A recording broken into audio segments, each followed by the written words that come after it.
নমস্কার বন্ধুরা, medicine in চ্যানেলে জানাই আপনাদেরকে স্বাগতম। বন্ধুরা, আজ বিপ্লেক্স সিজেডএস ট্যাবলেটের কাজ এবং পার্শ্ব প্রতিক্রিয়া নিয়ে বিস্তারিত আলোচনা করব। তাই ভিডিওটি শেষ অবধি অবশ্যই দেখবেন এবং চ্যানেলে নতুন হয়ে থাকলে চ্যানেলটিকে সাবস্ক্রাইব করে নেবেন, যাতে সুসম্পর্কে সঠিক তথ্য সবার আগে আপনারা পেয়ে যান।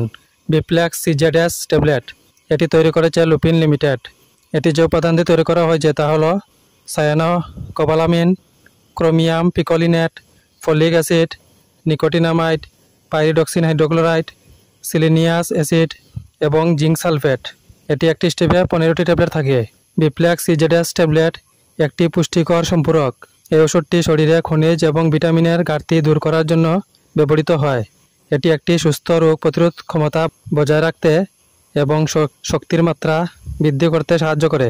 এই ট্যাবলেটটি বিভিন্ন ধরনের রক্তাল্পতা নিয়ন্ত্রণেও ব্যবহৃত হয়। এই ওষুধ সেবন করার নিয়ম হচ্ছে প্রতিদিন একটি ট্যাবলেট খাওয়ার পর খেতে হবে। এই ওষুধ সেবনে সাধারণ কিছু পার্শ্ব প্রতিক্রিয়া দেখাইতে পারে।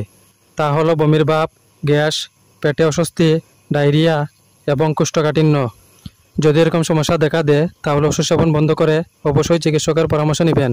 বন্ধুরা, ভিডিও ভালো লেগে থাকলে লাইক, কমেন্ট, শেয়ার অবশ্যই করবেন। ধন্যবাদ।